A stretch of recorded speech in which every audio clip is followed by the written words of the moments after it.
happy Tuesday, Sipsters. Welcome back to another episode of the Sippin' on Stories podcast with me, Mandy Corey, your host. I'm so delighted to have you here with me today. For today's episode, we have Molly on the podcast who had an experience in her life that is like literally one of my worst fears as a parent, and something that I've always been paranoid happening and feeling like, oh, am I being crazy for thinking that this might happen? She had an attempted abduction on her son at a mall. So she is going to tell us that story and what all transpired after that. So here is Molly for today's episode.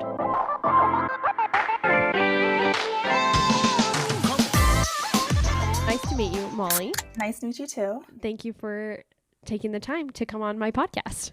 Yeah, I appreciate absolutely. it. Yeah. I know you had sent me the link to the blog that you had written, but I do kind of make a point when I'm interviewing to not know very many details about the story. That way it's kind of genuine questions and things like that. I do like to start every interview with kind of an icebreaker question, which is, what is your favorite drink? Oh, my favorite drink. This is a hard one. If you would have asked me last year, I would say sweet tea. But since traveling and ending up in Utah and now Idaho, definitely the dirty sodas are my favorite. I'm really liking the one from Fixology now with Coke, and it has huckleberry and vanilla in it. So yeah, that's my favorite drink right now. It sounds good. Yeah, I'm a dirty soda lover. No.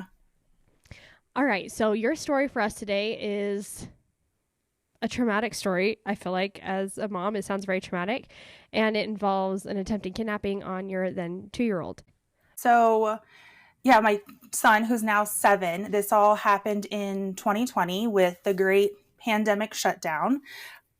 We were at the time living in Connecticut, and just about an hour and a half train ride outside of New York City. So we were in that tri-state area.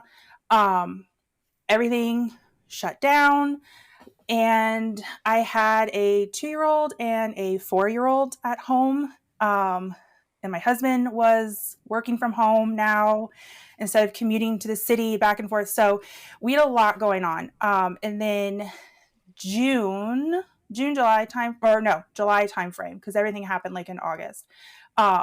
Things were starting to open back up. And we were like, you know what? We missed celebrating the kids' birthdays because their birthdays are in March, and that's when everything closed down. Yeah, that was not a good time to celebrate. No. And how do you tell a 4-year-old and a 2-year-old, sorry, we can't do your Build-A-Bear, so we had gift cards, and finally we're like, you know what? Let's take them to the mall. Everything's opening back up. We've been comfortable with masks. They had masks on. We were good. And they were excited. It was just one of those days where everything was going right. It was just a really easy day. We didn't tell them where we were going. So we showed up at the mall. They thought we were just going to Target, took them to Build-A-Bear, and they were like, that was their day. So exciting. Yeah, so excited. And we just let them go wild and Build-A-Bear, and they had a blast. And so then they were like, you know what, we're hungry. And let's just go to the food court, it's a good day. We're celebrating birthdays. Why not get a Happy Meal? So back then when everything was opening up, they still had the social distancing for the tables and things like that. Mm-hmm. So a lot of the tables were taken out of the food court. And a lot of people were there because everything's opening back up. People are kind of, cabin fever. So my husband was like, I'll go order food. You take them, go find somewhere to sit. I'll meet up with you. So cool. So I have my 4-year-old, my 2-year-old, and we're looking for a table. The only table I can find is one that has 3 chairs and a high chair. And I'm looking at the high chair and I'm like, this is not going to go well. Those 2-year-olds, they want to be a lot bigger than that. Right. Yeah. And he's like, I was ready for a fight. So I was like, hey, let's sit at this table. And he was like, sure, I want to sit there. And I was like, okay. So let's, and the small food court high chairs. So I stuffed him in there. Mm-hmm. And we eat. Everybody's happy. My daughter, she finishes and she's like, I want to play with my toy. Okay, so we were on a table, and like the main aisle was kind of to my left. And so we were like, okay, let's put the kids, not in the main aisle side. Mm-hmm. So they were sitting kind of across, like to my right. My husband was sitting across from me. And I had the bags down to my left. And so I'm getting her toy out and she's playing with it. And she's kind of like in the aisle dancing with like her bear. And I remember I had this thought of like, I need to kind of like usher her back to her side of the table. It's a mall, it's the food court, it's busy, who knows? Like, there's bus stops, public transport, and stuff. Like, it was just uneasy. Yeah. So I was like, all right, come sit back on your side of the table, whatever. And I'm gathering our bags, putting our stuff together. My husband's collecting trash. And all of a sudden, like, I'm down, like, to my side. And I hear my husband say, hey, man, what the? And I look up because I'm like, oh, maybe he saw somebody he knew. Yeah. And I look up to my left to where my 2-year-old was sitting in the high chair. And like, I just had like face to face with this guy that I don't recognize. And I was like, oh, okay. And I looked down and he has his hands around my 2-year-old's ribs, like to lift him up. Out of the high And chair. yeah. And when my husband yelled or, confronted him, it startled him enough to like, oh man, dropped him and he Mm-hmm. took off. And we just kind of sat there like, did this just happen? Like it was one of those things where it's like, this doesn't happen like This in isn't this like an house. accidental misunderstanding either. Right. Like, Right. yeah. Yeah. So my husband gets up, throws a trash away, kind of like figure out where is he, what's going on. I'm sitting there with my kids, like, just come closer to me. And we're kind of like looking around. And then it was one of those kind of out of body like experiences almost where you're like frozen, everything's kind of blurred around you. Mm-hmm. And somebody sitting at like another table was like, did he just touch your child? And I was like, yeah, he did. Mm-hmm. Um, yeah. So then it was just like an adrenaline thing of like, no, you're not going to do that. Mm-hmm. Um, so we, Did your husband like see him going to grab her too, or was your husband originally looking away and then he looked over and saw it too?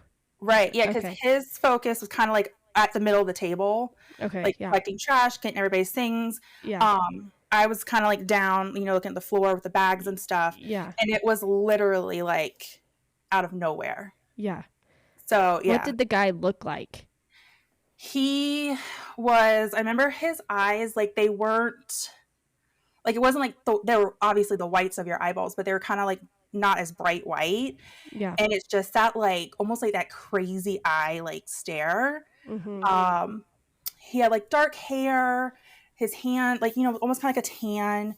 But I remember because it was like, I saw his eyes and then down to his hands. And it's like dirt under his fingernails and like kind of like dirty, like sweat clothes and things like that. And it was like, no, no, no, no, no. Like I don't know you. So yeah, it was not a pleasant experience. No. Um, yeah, so my husband got up, threw the trash away because the guy just kind of like took off. Did he like run or did he just like speedily walk away? Was he trying to be like, oh, like Uh, act like he wasn't doing something? I think it was more of like not like a run where you're like drawing attention to yourself kind of a run, Yeah. but kind of like a scurry off into like, the crowd type situation. Yeah. Um, yeah, because the food court was like opened up into the rest of the mall. Yeah. So it was so easy for him to just Blend blend in in. and yeah. Yeah. Yeah. It was because my husband like kind of like lost sight of him almost. And then our attention was just really on the kids at that point in time of Yeah. like, are you okay? Like, and my 2-year-old, he just sat there like frozen Mm-hmm. for like a minute or two until it took me rubbing his back of like, hey bud, like are you okay? Like, I'm here, do you need a hug? And and it brought him back, and he just cried. Oh, that's so sad. Yeah. And I was Yeah. like, oh my God. So then, like, as a mom, it's just like, we need to get out of here. Like, I'm done. We Mm-hmm. need to go. Like, we need to go home. Um, but then we got up, and it's like, I'm ready to like fight you now. Like, I Yeah. am coming after you. You're out of Uh, the shock phase and you're into the like right. what just happened. That's not Right. okay. Yeah. Right. Exactly. So we're walking through, and it's still, it's still a food court, people getting food, stuff like that. It's busy. Um, and I'm just like scanning, like, I am ready to throw down, like, Mm-hmm. I'm going to confront you. And then it was just almost kind of like, what are you really going to do? Like, like a reality check of Mm-hmm. like, you have your two small children here with you. You don't know what he's capable of, this Mm-hmm. guy. Does he have anything on him, that could now harm me? Yeah. What if he was just like a small piece of a larger plot type situation? Mm-hmm. So we were like, okay, like, let's just go. And we walked up, and we went up to the escalator, and like, I saw him, and that now he had like his mask on, and his hood was up. So easy to like disguise Right. yourself. Yeah. Right. But I was like, the eyes, like, I was like, I know your eyes, like, they're burned in my brain, really. Mm-hmm. And so yeah, we locked eyes, and it was one of those where I was like, I am going to hold this eye contact with you until I get off this escalator. Like, Where was he? Like, was he on the other level or was he he was on the still on escalator? the same, like, the food court level, Mm-hmm. because it was like, the food court's like a rectangle, and on one end you had like the main entrance to the mall to the outside, Mm-hmm. and then it kind of went through and opened up into the mall. So we were kind of like in the middle, and he was sitting at a table, kind of hood up, mask on, kind of blended in with everybody, at the other end of the food court where it opened up into the mall. And they had like escalators on either side that would take you up to the second Mm-hmm. floor. Okay. So yeah, I looked at him, I was like, I am either, like, I'm going to make you just as uncomfortable as you made me, type Mm-hmm. thing. And we got upstairs, and it's quieter, there's less people. And my son, he was like, Mommy, the man hurt me. And we're like, what? The man hurt you? And he said, yeah, the man hurt me. And we're like, where? Like, show us. And he lifted up his shirt, and there was like red marks, like, So on it his was a skin. firm hold Yeah. that he had on. Oh my god. Yeah. So we were like, okay, like, what do we do? Like, we've never been in this situation before. And yeah, So, not very many people have. right. And it's Yeah. so easy to sit and be like, well, just call the cops, like, but when you're in it, you're like, what do we do? So we kind of walked around just to kind of bring everybody down, like, calm back down. Mm-hmm. And we saw the sign for mall security. So we're like, let's just pop in. Like, somebody needs to know. Mm-hmm. And we tell the lady that working there, and she's like, description, give him the description. And she had a picture of him, and she's like, is this him? She had a picture of him. Is that what you said? Yeah, yeah. And we're Okay. like, yeah, that's him. And she's like, okay, he's, I guess, like a regular at the mall, hangs out in the mall, but people had been complaining about him that day being like kind of a nuisance, like bothering people, right? Mm-hmm.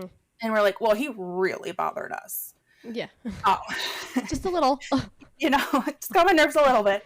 Yeah. And so she's like, well, there's not much we can really do, but like, you can call and like make a police report. And we're like, absolutely, do it. Mm-hmm. So we wait, the police come there, and it's two female police officers. One is kind of like, she's like a rookie, almost like 1 or 2 years on. The other, she much longer time in the police force. So we were upstairs with like the rookie officer. She's talking to us. The other more veteran officer, she's downstairs talking to him. And I remember being like, I need you.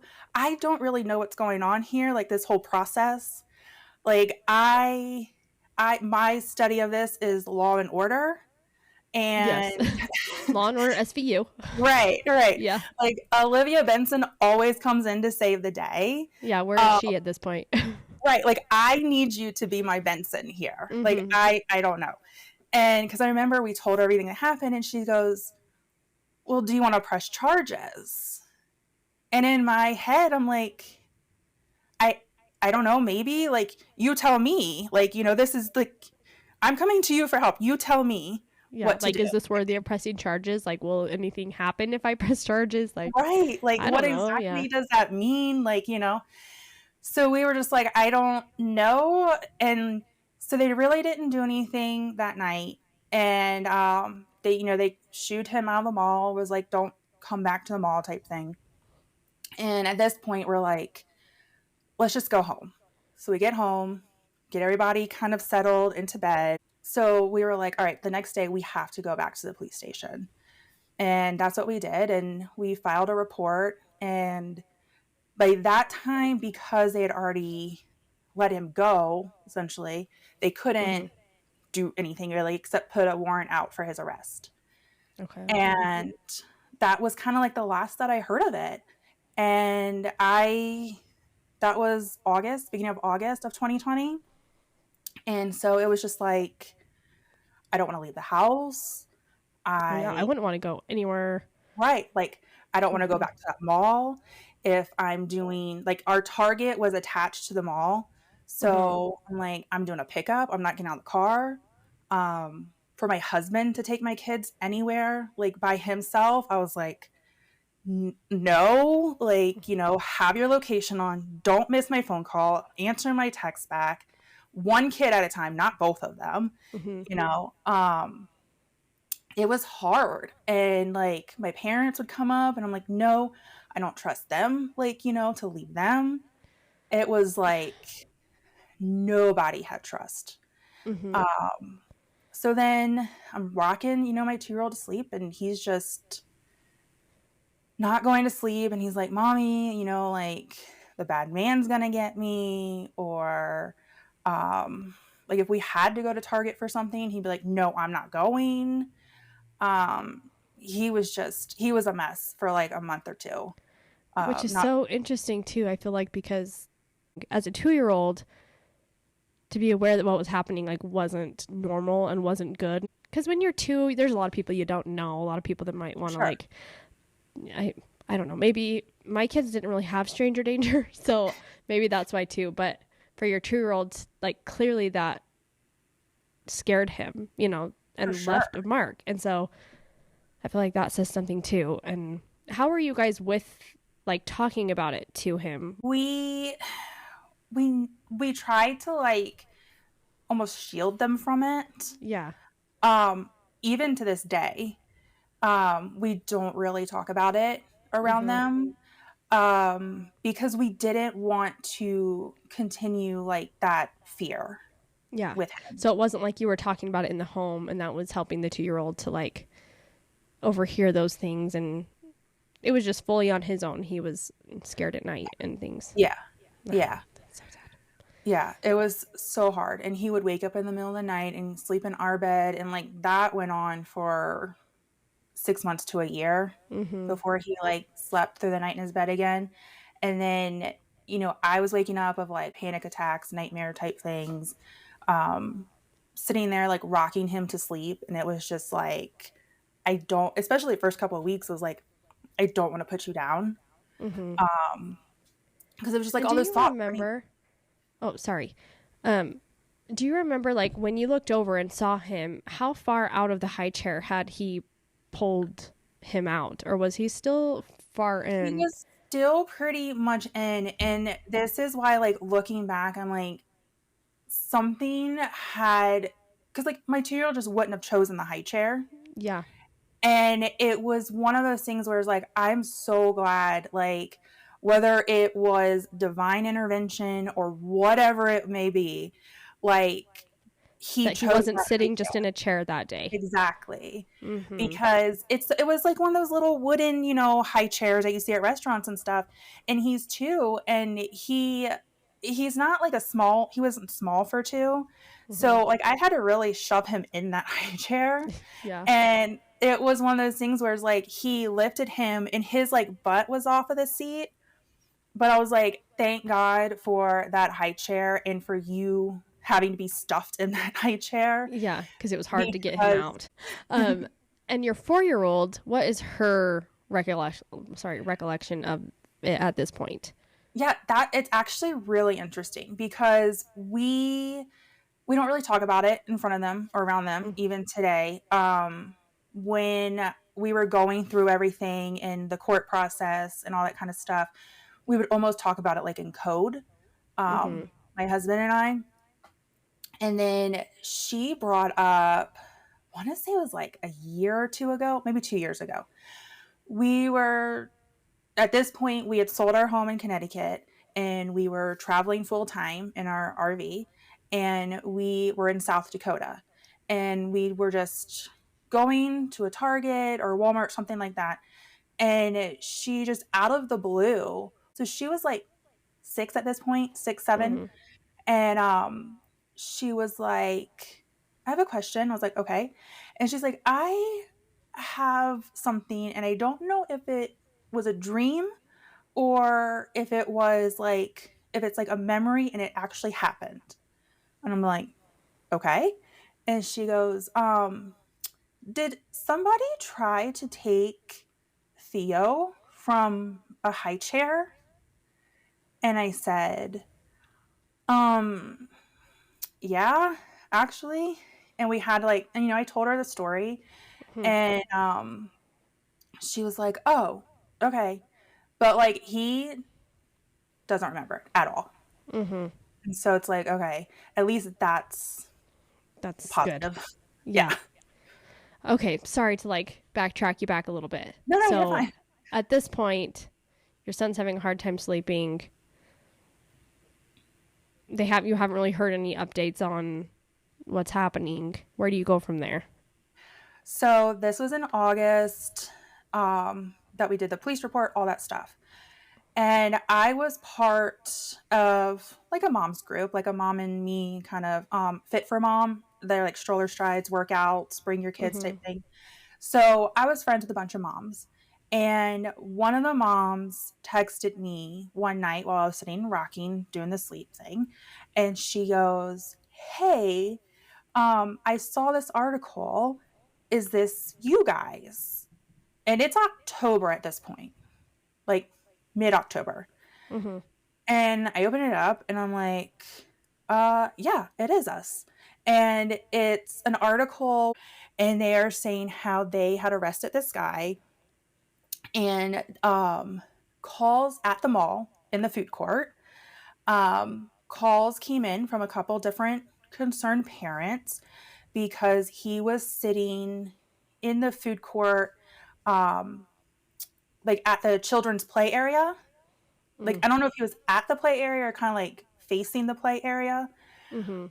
but they were like, this guy is off. And it appeared that he had his hands down his pants. Oh my gosh. Um, yeah. So a couple parents called. They're like, hey, somebody needs to come check this guy out. When they got there, they ran everything and were like, okay, well, you're coming with us because he now had the warrant for his arrest Yeah. from our case. And yeah, so I was like, I mean, terrible that this happened again, like almost. Mhm. But at least I have information now. Yeah. So I was like, okay, I am gonna find out whatever I can. And I came across the victim advocate or victim services department through the court system. And I contacted them and I said, hey, I want to know everything that is going on with this, Mhm. like everything. And they're like, okay, sure, whatever. Um, they were basically there just to keep you updated on court, when court was, outcomes, like those sorts of things. And I was like, no, I don't think you understand. Like, I'm going to be there, Mm-hmm. like every step of the way. Um, so then I started doing kind of like my own almost like research background into him, Googling his name, like looking up his name and like birth year and stuff like that, through the court system, and actually found out that he was on probation, at the time everything happened with us. He was let out and he was on probation for it was like sexual assault of like a nurse at like the psychiatric level of the hospital. Mm-hmm. He had like, so I Googled and I found that story. He had like come up behind her, grabbed her, and when she turned or went to say something to him, he said, if you tell anybody or you do anything, like I'll stab you or kill you or something like that. Mm-hmm. So I was like, great, this is amazing. Thank you. Yeah. Yeah. Um, like, great. So yeah, so it just kind of went on and on. The court process was about 6 months long because things kept getting put on, then pushed back, and then rescheduled.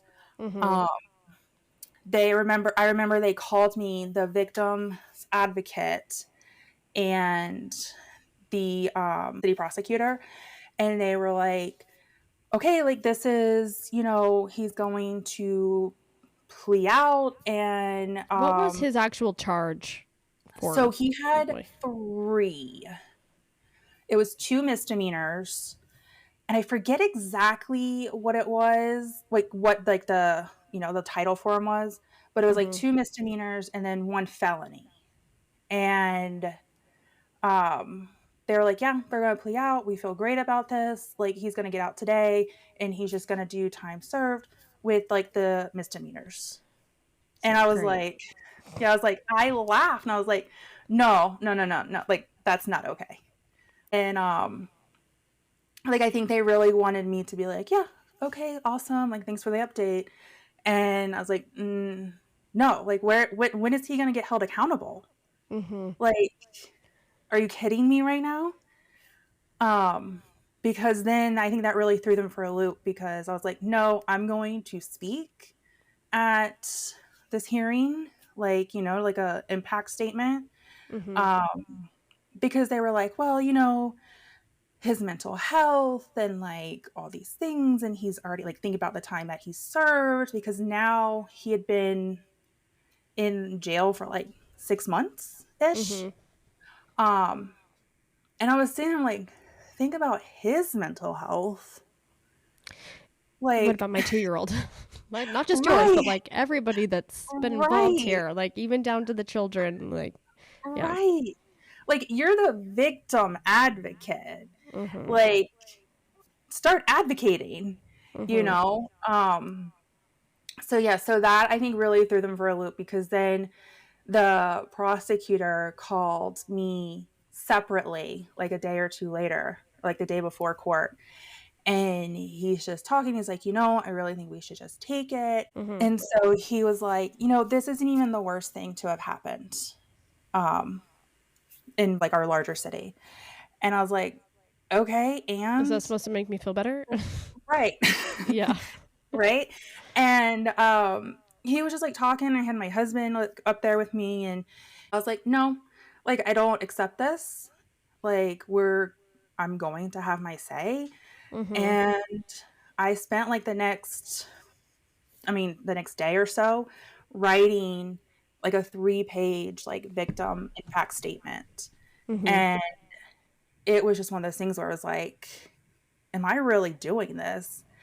And I had my husband read it, my mom read it, my dad read it. Like, I'm like, am I being too harsh? Am I not being harsh enough? Mm-hmm. Like, because I'm generally not a confrontational person. And now I have put myself in this position to confront somebody, but do it in a court of law. And that Mm. was just like, what did I do? Yeah. Yeah. No, this is me. I'm 0%, 0% confrontational. Like, it's the most Right. uncomfortable thing for me. And so I've always like thankfully, I've never had something with my own children that have made me like have to get that way yet, you know? And I've Mm-hmm. always had this fear inside of like, can I be confrontational when I need to be to, you know, do what I need to do?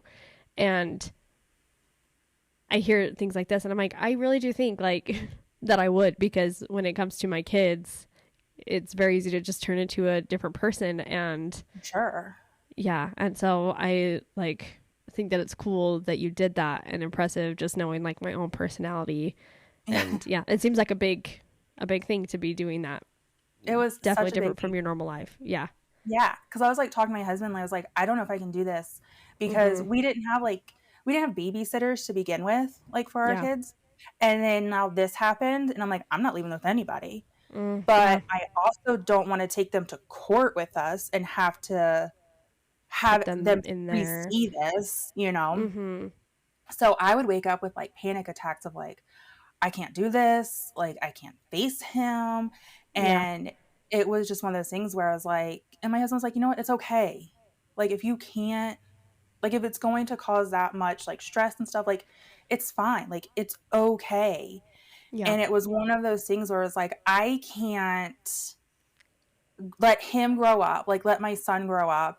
I mean, obviously he doesn't remember it, but Mhm. like to me, I was like, I can't let that happen and know that I had the chance And I to didn't like do that. stand up for him. Yeah. So luckily it was virtual court. So my husband got to sit next to me. Mhm. Um, and I was just like, going over it, going over it, going over it, going over it. I had like my hype up song playlist going, and I texted my husband because he was like down in the basement on meetings, and I was like shaking. Like Mhm. my watch was like, "Hey girl, are you okay? Like your heart rate's pretty high right now." Mhm. Um, and I was like, "Hey, can you bring me like a shot of whiskey up like when you come or something? Like I need I need some help something." here. Yeah, Yeah. like I am struggling. But yeah, like we were all on, you know, virtual court, and I said my piece, and I was just like, you know what? Like the court system's messed up. Like the prosecutors messed up. And it's like, I was like, he said that, you know, this isn't the worst thing to have happened, but it's the worst thing to have happened to us. Mhm. And like victim advocate, like where were you?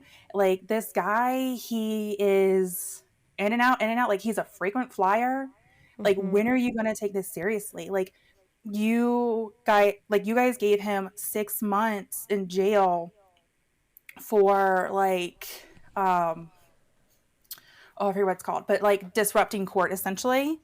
Yeah, And it yeah. was like, I was like, are you kidding me? Like that's a more serious offense than touching my child, Mhm. right? Like everything, like that's more serious. Okay, cool. Like got you. Um, but yeah, like it was like a 3 page, like tore everybody down. Nobody was getting out free. Mhm. Um, and the judge was like, okay. Yeah, he was like, we're gonna put the felony back on. We're gonna keep everything as it is, and he'll still have probation, but it will be a felony probation, and he would get drug tested. He not allowed to have contact with us, which wasn't an issue anyway, Wasn't since we didn't yeah. know each other.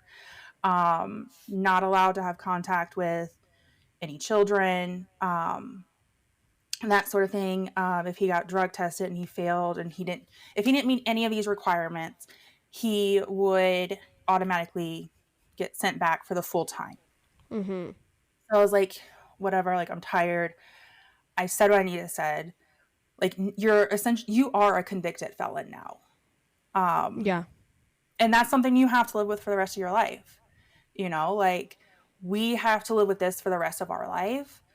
Um, Now you have to live with something too, you know. Mhm. Like you had an impact on our lives, and I will like forever have like this moment. And I was like, now I get to have a moment in your life. Like I Mm. get to mess up your life some way. Yeah. Um, so that was kind of like I felt kind of some victory in that. Yeah. Um, But he ended up getting out that day, probation, like convicted felon. Um, I went through kind of, put a little update back on Facebook, and one of the other moms reached out, and her husband is a cop. And she was like, I've been keeping him update with your story. And he said that this is like a real victory, as much as it doesn't feel like it, because more often than not, they just let these guys walk. Yeah, And so I was like, it's terrible, it you know? is. I've seen both sides. I worked in a prison for a year, and so it's like I've seen the side of like justice has been served, people are serving time, like they, I've seen that side, but I've Right. also seen the side like in my own personal life of things that have happened around me, of just different situations where people have been let off for so many things that you're like, how in the world are they still out there Right. repeating the same things over and over and over again? And there was nothing done. It's so confusing to me. And so I like agree with the cop, because I'm like, the fact that something happened, I'm like, that is better than a lot of other cases. Unfortunately, you wish that wasn't the Right. case, but yeah. Right. Yeah. So I was like, all right, like I'll take victory in that, I guess. Mm-hmm. Um, and then I had signed up when I first, went through the victim services for alerts. And Mm-hmm. it's alert, your case number, whatever, you get alert every time. So after this, it sent me a text of like, hey, this is basically what happened. And I'm like, okay, cool. And then it was like 3 weeks later, I got a text message alert that said, he did something to violate parole or probation. And I was like, oh, awesome. Like, okay. And then nothing happened. Mm-hmm. And then like a month or so later, I'd get another one.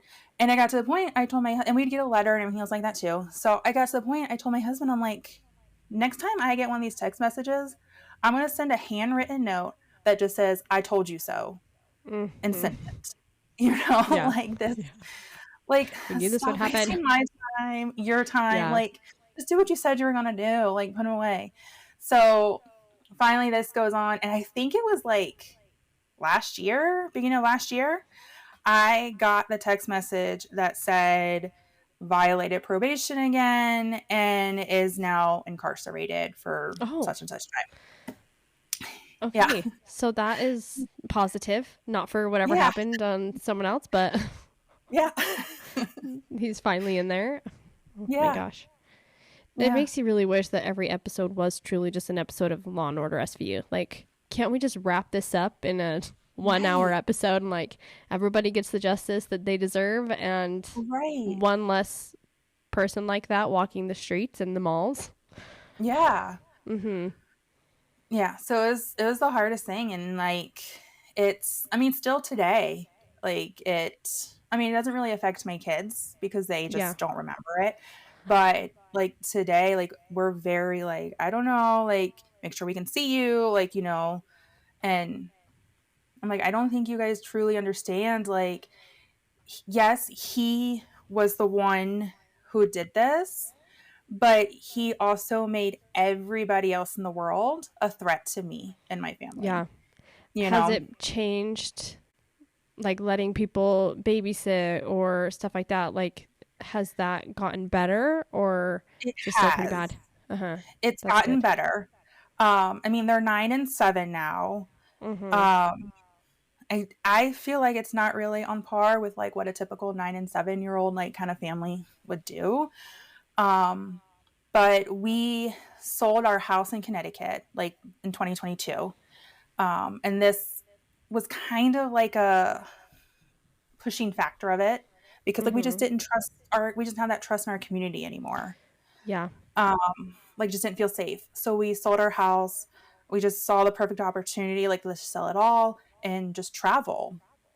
And I was really worried about that because I was like, a new place every 2, 3, 4 weeks. Like, what is that going to do like to me and kind of like anxiety and panic and all that kind of stuff? Yeah. Like, you can't really know your surroundings when you're in somewhere new that frequently, Right. and you don't know the people there. You don't Right. know. Yeah. right. And it kind of helped, because like I got to see, like, people do genuinely do good things, you know. Mm-hmm. We were in Texas for a year and stayed at, like, the same campground. It was like a little neighborhood, and they had like the kids to play with, and there was like activities. And at first I was like, I don't know, like they had like a kids cooking class. And so at first I was Mm-hmm. like, I don't know, like it's 2 hours, like I'm not there, this, I don't know. Yeah. But it actually became like really good because the lady that ran it almost kind of became like a second grandma to them. Mm-hmm. So it's kind of like, okay, I can do this. Like it's okay to Give loosen a up a little bit of little bit. trust and Yeah. mm-hmm. Yeah. So it's gotten better. And my husband's like, you need to give yourself more credit. Like, you've done all this without like the help of like therapy or anything else like that. Mm-hmm. Um, it's only recently that I've started like counseling of like, hey, I still am struggling here. Yeah. That's While it's actually what one better, of my it's still questions was going to hard. be. Mm-hmm. Yeah. So, and even my friend, she's a PA, and she's like, "Hey, have you like talked to anybody? Because that's like really traumatic." And I was Yeah. like, I mean, I talked to him, like, I don't know. And she's like, "Okay, just making sure you're good. Like, if you need to Mm-hmm. talk, like I'm here." I mean, and it was hard for traveling too because we were just on the go so much and just like kind of Yeah. the rules and policies and stuff. But yeah, now that we've settled back here and going to counseling and things like that, like it's just helping even more. Well, wow, that is quite the story, and Yeah. I'm very impressed by you. I know I already said it with like the confrontation stuff, but really the whole thing in general, nobody knows how they're going to react in a situation. And so even if you had like seen that happen and just gotten up and left and did nothing, like really there would have been zero judgment, I feel like, on my end Right. because you just don't know. And I think it'd be so easy to talk yourself out of what just happened. Like clearly he didn't fully leave with the child. He didn't say like, there was really no proof of what he was going to do. And I Right. think it would have been Right. really easy for me to talk myself out of it and be like, no, it's okay. Like, I think I just made up whatever and so the Right. fact that you guys didn't do that, I think just is really cool. And then just like kept going at it when it was seeming like it wasn't going anywhere for quite Yeah. some time. So yeah, I Yeah. think it's really impressive. And I'm sorry that you guys had to do that and are still dealing with the repercussions of it, obviously. I think, yeah, it's probably good that you're started some counseling. I know a lot of people maybe don't need that and are able to find ways to help them, but I'm sure it will be beneficial in the end. Yeah, for sure. For Yeah. sure. Yeah. Yeah. And how is it for your husband? Like I've heard a lot about how like you felt and how that's been hard, but Yeah. was it similar for your He husband? I feel like he kind of really beat himself up a lot, Mm-hmm. because he was like, I should have done more. I I should should have punched the have guy in the face when I saw him. Right, like, I should have Yeah. gone after him. I should have done something. Mm-hmm. And it was like, you can't think like that. Yeah. No. Like, Mm-mm. you can't. And it's so easy to sit, on this side, and it's so easy to sit like in the Facebook comments and be like, Mm-hmm. well, if that was me, I would have blah blah blah blah blah. Yeah. It's And like, it's well, like, when it happens to you, you tell me right, exactly that you did that. exactly. Yeah. Exactly. And it's like, you don't know how you're going to react until you're in that moment, Mm-hmm. And so he's fine now. And he's like, he didn't really have like as much of the emotional effect as like I did. Mm-hmm. He was like, yeah, like it was scary. It was hard.